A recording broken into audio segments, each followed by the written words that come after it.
It is the 16th day of Rocktober, and you're rocking it live on 89.7 Contact FM. This is news review for you guys. I must have practiced like the whole evening last night. You know? I'm going to place this in the No. God forbid. The 16th day That of is just off the hook. Well, let's rock it then. Let's rock it here. I'm happy today, you know. Oh, I see. At least once in a while, you know, Albert is on time for the show. We were late enough for him. But you know, the boss is never late. Yeah. Yet again, there is no boss here. Oh, yes. Yeah. Who's talking? You Nah, who's there? the boss? Yeah.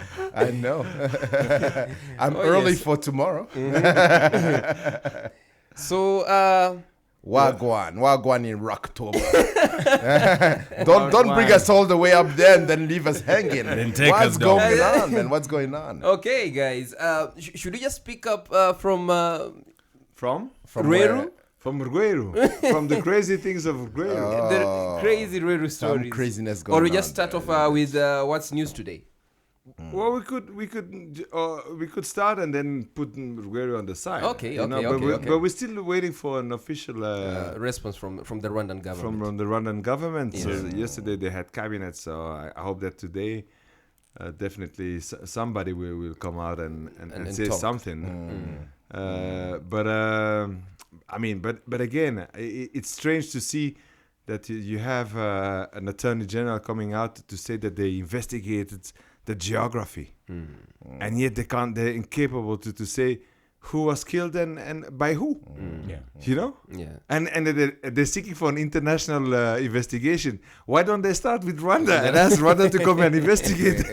That's international enough, according to me. You know, it's no, but and again, I mean, it's not hard to believe that there are serious Rwanda haters out here. Yes.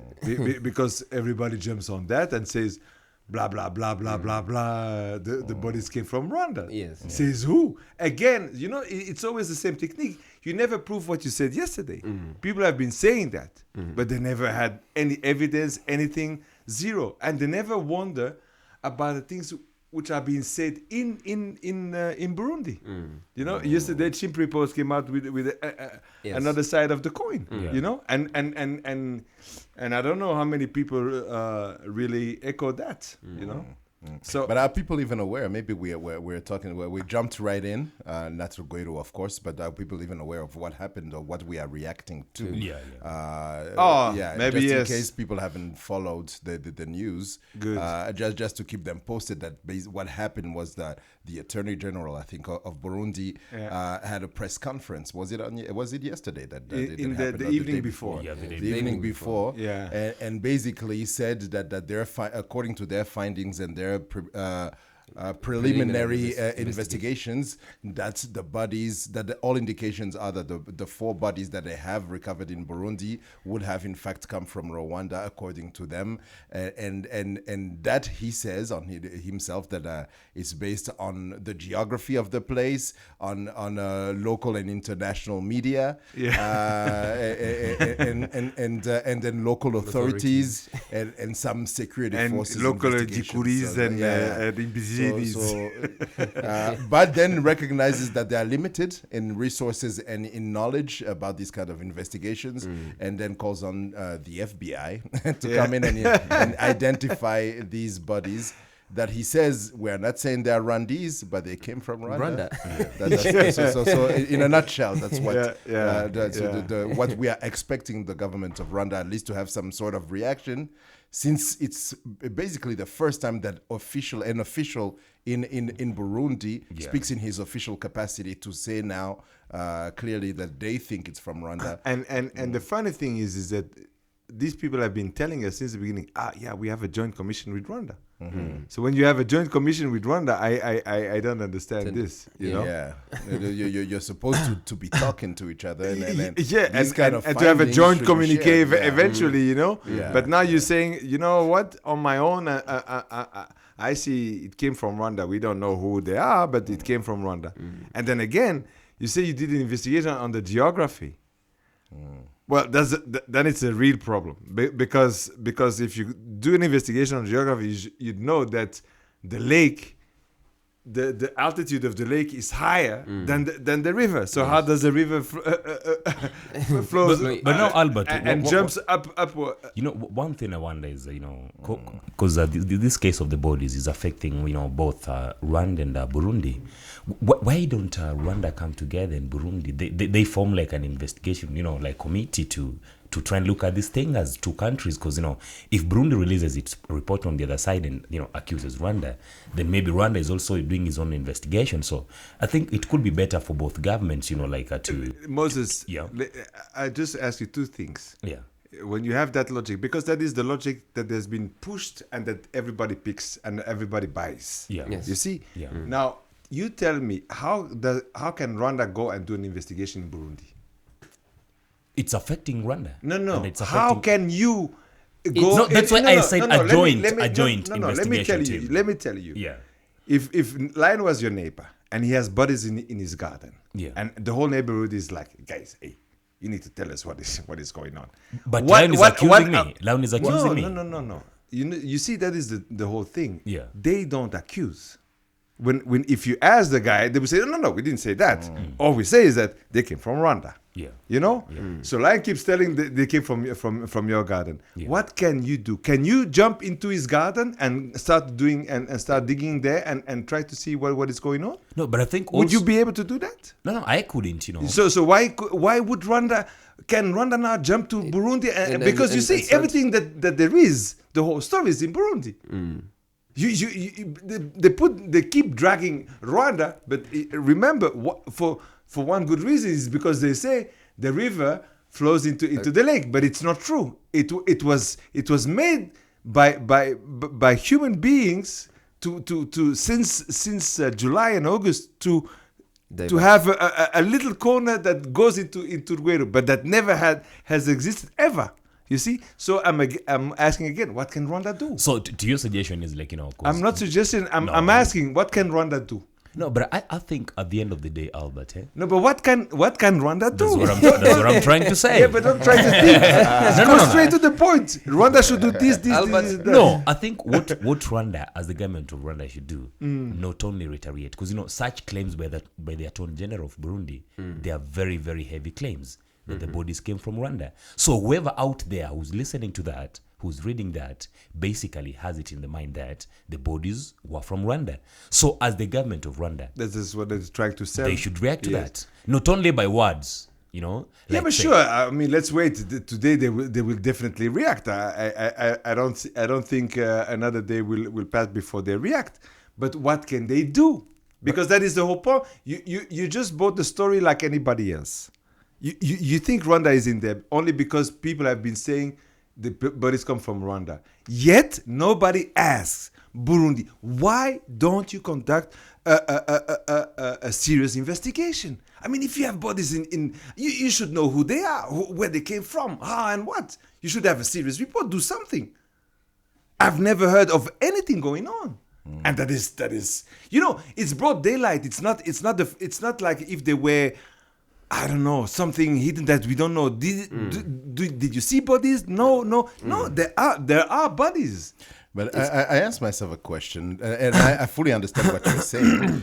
However, if there was talk of a joint commission or a joint investigation, then to some extent, maybe Rwanda or the Rwandan authorities or security forces may have felt, okay, maybe we should look into that, or we should work alongside our Burundian brothers to Exactly. find out. Okay, I just want to remind what you. happened? I just want Did to this thing ever let's maybe happen? remind Yeah. even the people who are listening is we since the beginning until yesterday I've asked again. Yes.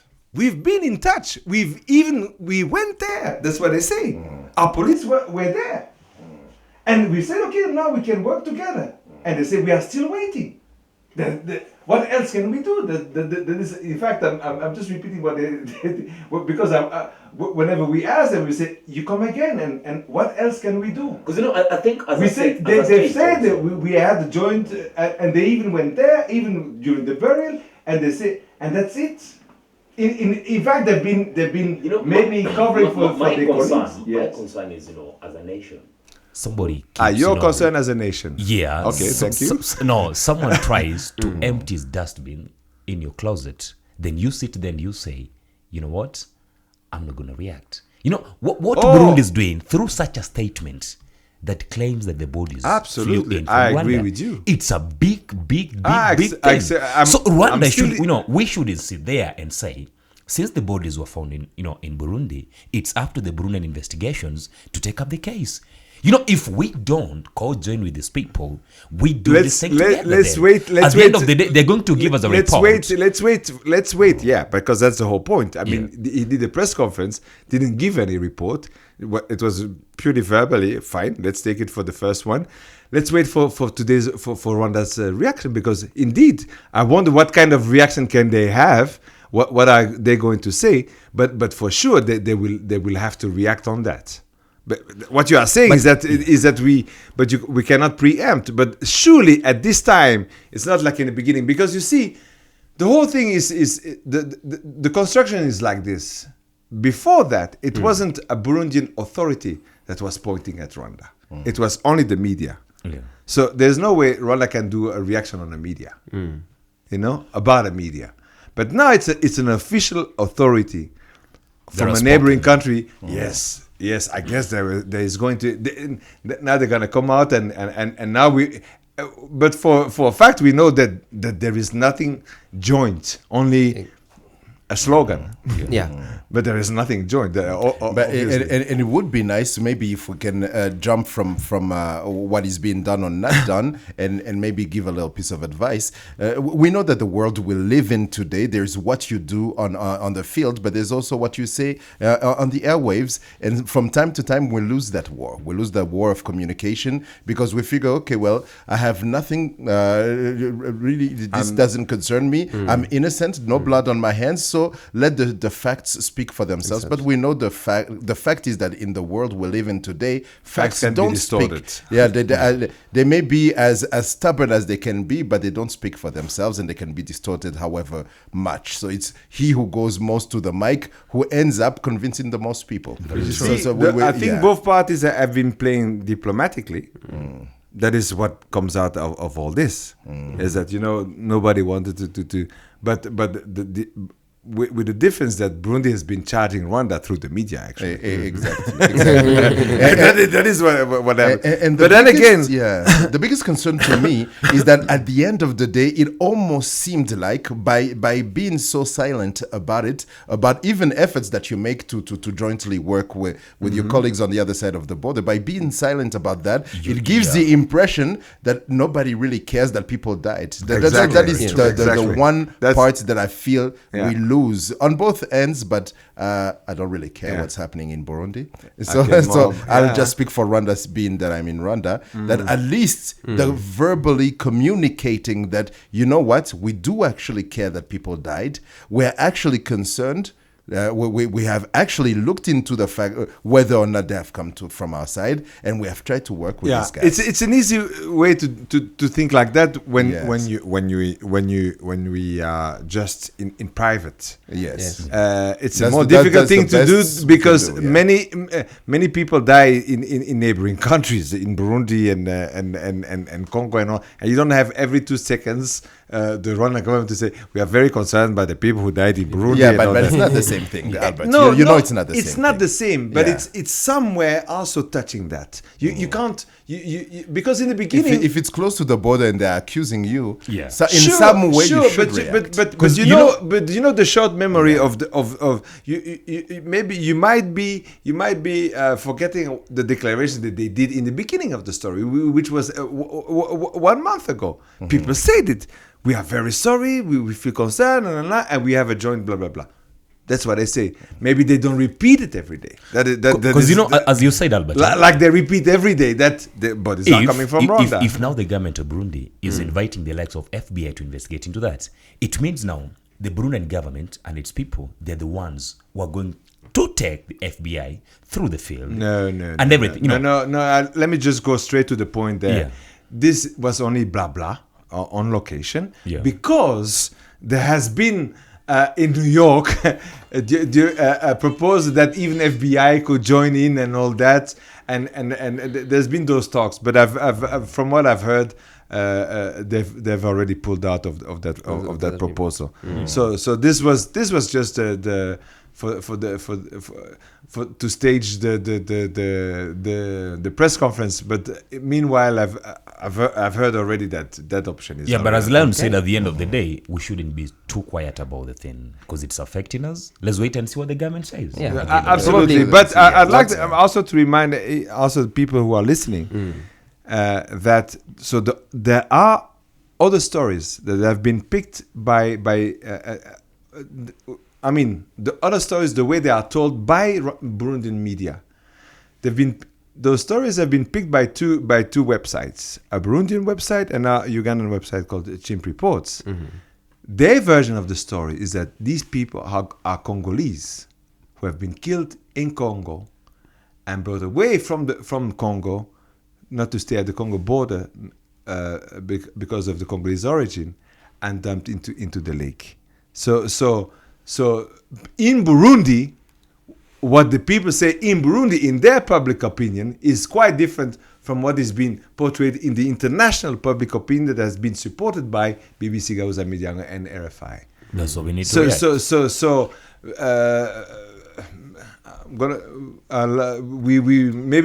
We should have that part of the story also coming out, because it's at the time that it starts to come out in Burundi that you also feel that the Attorney General has to come now to it's like he's covering up for what is being now said in Burundi, and just try to be louder by saying, you know what, we believe it came from Rwanda, but in Burundi they are saying, but wait a minute, we are saying that you are doing some wicked things in Congo, in southern Kivu. But at the end of the day, it's their government, that matters. Their government stand. If the Attorney General speaks, then they're speaking on behalf of the government. So Sure. The public opinion don't want to matter because they're picking on the government. Surely, Moses. Yeah. But if the public opinion starts to come up with a story that the government wants to hide, that is the story for me. You see. And it might pick up. I'm just saying, watch this space. You're looking at it from the journalistic eye. Yes, more and more. Okay. And I would reveal, but there's more coming. There's more coming in. There's more people starting to because what I see in Burundi, more people are starting to talk about the story now. There are other stories that I've heard even yesterday during the course of the day, that hopefully we'll be able to share with our public, but things are a bit shaky over there, and more people who are apparently in the case, who are part of the case, are starting to come out and talk to the media. We'll see. Watch this space. Okay. To be continued. Yes. What else had gone in October? You now rest your case, right? Yeah. Right. I'm moving up. Right. Yeah. Now, we have. I was drowning in here. Yeah. What has gone in October, my friend? Okay, let's take it to matters academics now. I'm looking at New Times, and they've run a story about a study that was conducted in East African community, only to realize that about 50% of graduates from our universities, East African universities, are not prepared for the job market. Okay, so it's just coming up in a general sense, or in Rwanda? Who has a big stake in the 50%? Did they break it down? This was done by the Inter-University Council, and they didn't want to say. They didn't want to hurt anyone's feelings. Probably, it was because of Rwanda. What is the point? But the idea was that you just take Rwandan graduates, Tanzanian graduates, Kenyan graduates, bundle them all together, and then are ready for the market. And the idea is simple: 50% of these guys are not ready for the job market. Go back to school then. But here is the point. More specifically, they're saying it's not about the ability to apply the knowledge on job, but they're saying the problem is lack of innovation, self-confidence, and ability to be analytical. those are the weak points on the graduates here. That- and I this don't is- know. That this is reminds me. in-depth. You remember that editorial that was run by, it's called who? The guy on New Scott? Times. Was it Sony or Sunny? Sunny. Yes, and I remember. remember we spoke about it here. Him saying, the universities in Rwanda. some I are remember I was giving- listening to yeah, you guys yeah, while yeah, enjoying yeah. my coffee somewhere else. Oh. Really? No, you Oh, were you there. were You were there. You were Because there. the guy, I wasn't sure. the I guy never talked- spoke. Trust me, I was enjoying a very nice coffee and croissant No, because with the my guy earphones as you were talking about the universities, and you Oh, said he yeah, sounds yeah. like a bourgeois kid. The who's chair now- next to me was- that- Yeah. and China. then you said that he studied in China. I was listening for you guys from way Yeah, far yeah, away I from remember, here. remember. Okay. If I can, But now, yeah. if I look at that, if I look at what you just said, Michael, is the main thing I could pick from there is innovation. Like okay, I could give you an the example. the main thing. So you're not Lack of interested innovation. Lack of You're innovation not in terms of the interested in weaknesses. Analytical skills. skills and Okay, all that. and- That's not yeah. important for you. all those couple into that, No. in a way. No. they're Analytical correlated. has been from ever since people are thinking and have a rationale, they can be analytical. Maybe Moses has But- a point. but in Give him fact, some airtime. but- Give him but- some airtime. Hey, he want to, he'd like to innovate. Yeah. He want to innovate, but Want a break? Have a Kit Kat.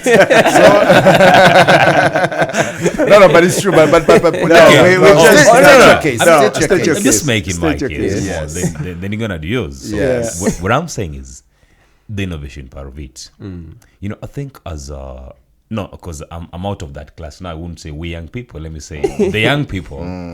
What they like to some extent is like being innovative, coming up with ideas, generating your own ideas, then implementing your own ideas with whoever support from wherever, then creating something for you. Because I'll give you an example. When I was at the ICT conference sometime back, like a week ago, 2 weeks ago, the smart conference. the Smart Conference, Smart Rwanda Days, this young guy is only 23 years. It really challenged me so much. What the dude said is, after college, he didn't need to send a CV to apply for a job. Neither did he need to tap on any office door. Because you know what? He was very armed.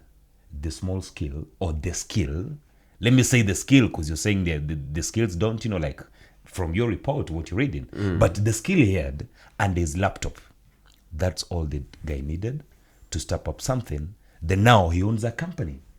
It's that urge in him, the innovative urge in him that made him be where he is. Yeah, but Then- you see, but now you're going into a field that is typical based on that. Yeah. The smart world Yeah. is IT. not accountants, it's not MBAs guys, it's not it's in that field. I mean, why don't you talk about that young girl she's only 26 that they created this company called Hey. Yeah. All they need is a laptop and a connection, and for the rest they develop apps, things like that and all that. So they're self-employed because they see what they can do, what they've learned, but that is specific. But now what about people in other fields? Exactly, and maybe No, if I but- can but if quickly I- jump in. So sorry, just quickly. Being innovative, be it in the smart world, being in ICT or anywhere else, is not something that should happen by accident. That means that those analytical skills, you develop them in school and not from university. You are starting off very early. But when you watch some news items that have been touched upon on various newspaper outlets or news outlets in the country, you see that they are trying now to change that course. They're trying now to get these kids to be innovative, to try to be Much of practical inventive. stuff, And that's exactly it. That's exactly it. It's that you get them out of the notebooks and start getting them into doing more practical stuff, thinking for themselves, show them some basics, and then they'll take it themselves. They'll pick it up themselves. When you say that, being a parent myself and always comparing, this is a generation thing. When I was a kid, when I went to school, and then now I can see, and I didn't study in an Anglophone system. So, and when I see like now, kids here to me according to me, are specializing too early, according to me.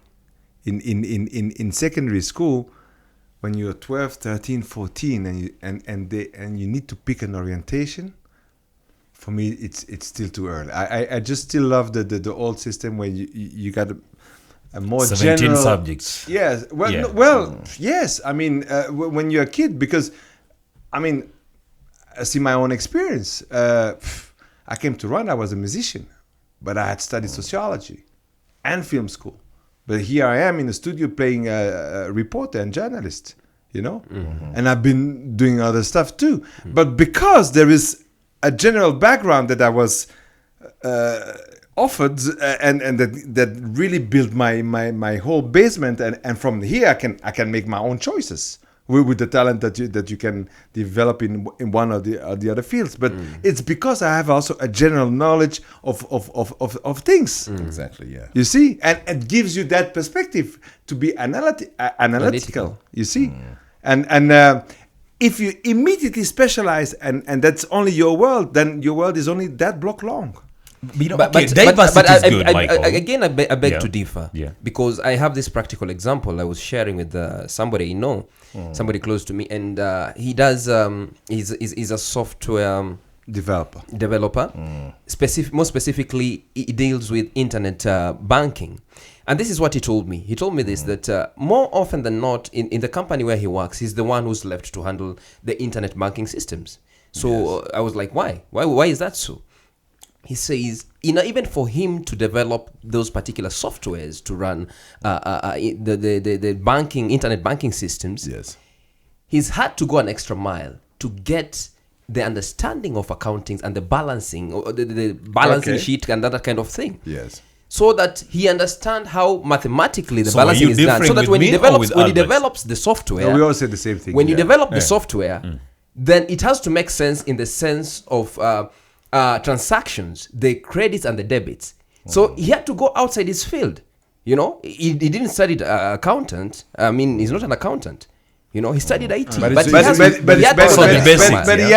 he had enough backup from before going to IT to once he was in IT and beyond IT to go back beyond IT. I mean, to because IT, but I can it's like guarantee he was very poor mathematically. No. He wasn't such a good performer. But there's something that is really. Sorry to interrupt you, Yes. but there's something that's really telling, at least from his education, that they gave him the tools to go out there and get more informed, because the school will never give you all the information you need. Yes. But they will teach you how to get that information yourself. They will format you. They will teach you how to analyze, because it's through those analytical skills that he was able to determine, you know what, I have this knowledge of how to do this software, but now I need more knowledge specifically about the kind of software I want to make, and went out there and knew where to look.